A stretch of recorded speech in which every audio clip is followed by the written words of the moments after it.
Puro nga. Meron tayong EcoBoost ngayon guys. So, check natin to. 1.0 3-cylinder na engine. Kasi medyo malaba. So, tingnan natin kung ubra.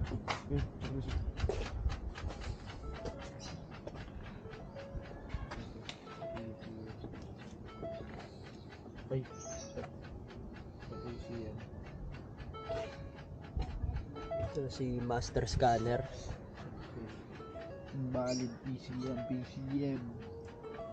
Tech Magician. Yun dinig mo dyan. Tutok mo dun. Actuator yun eh. Actuator motor. Klak na mga ganun. So, may shop daw na gumawa nito. Kaso lang, mas mahal pa rin nagastos naman dun sa bayad dun sa mga replacement na ginawa nito. Hindi rin nagawa. So, if magkasundo tayo sa price, kuhanin natin. Kasi kailangan natin to. Ubus na yung stock natin ng EcoBoost. So, kahit ano pang sira nito, kaya naman natin to. Sa price lang magkakasundo kung magtutog na. Kasi mukhang marami pa rin. Kasi mas maganda kung hindi pa nagalaw ng iba yung binibili natin. Kasi mahirap i-diagnose kapag ginalaw na ng iba. Kasi hanapin mo yung yung ginawa nila. Diba? So, kung kunwari may pinutos silang wire dyan, mahirapan na ma-diagnose. Parang ganun. Kaya mas maganda kung hindi na pakialaman. Kaso katulad na ito naman, sumuko na kasi mas mahal pa yung nagastos na kaysa dun sa pwede na siya makabili ng isang kotse dun sa ginastos. So, tingnan muna natin. Pero kahit ano pa man sira nito, kaya naman natin ma-repair.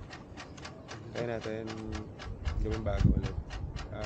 Price lang. Kasi nga syempre, yung seller, syempre, naghahangit din yun. Kasi syempre, gumastos na siya.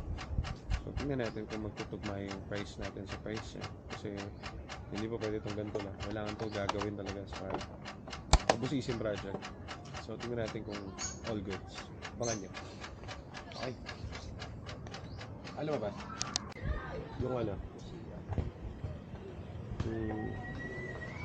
hindi, ang problem kasi natin yan.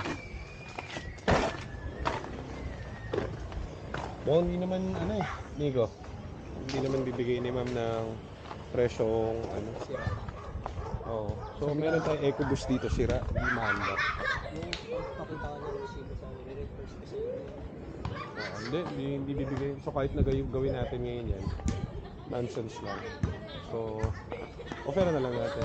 Pabalik naman yan. Gawin na lang natin sa pesta doon. papatawin pa. Sa si ma'am kasi naghahangad dun sa price niya. So, yun ang problem. Kapag ganito kasi, tulad doon, malaki yung nagastos. So, kung saan na yung kilalang shop yung pinagdala niya. So, mali-mali yung ewan ko lang, tingin ko lang mali-mali yung yung ginawa. Kasi walang kinalaman dun sa ignition coil yung pag-jerk dun sa transmission. So, mahirapan tayong tawarin to kasi siyempre gumastos siya, yun ang mindset niya. Malaki na yung ginastos niya. Yun nga lang ang problema, sira pa rin yung kotse. So, di ba? Bibili ka as good as parts out. Parang gano'n. So, tingnan natin kung magkakasundo tayo dito.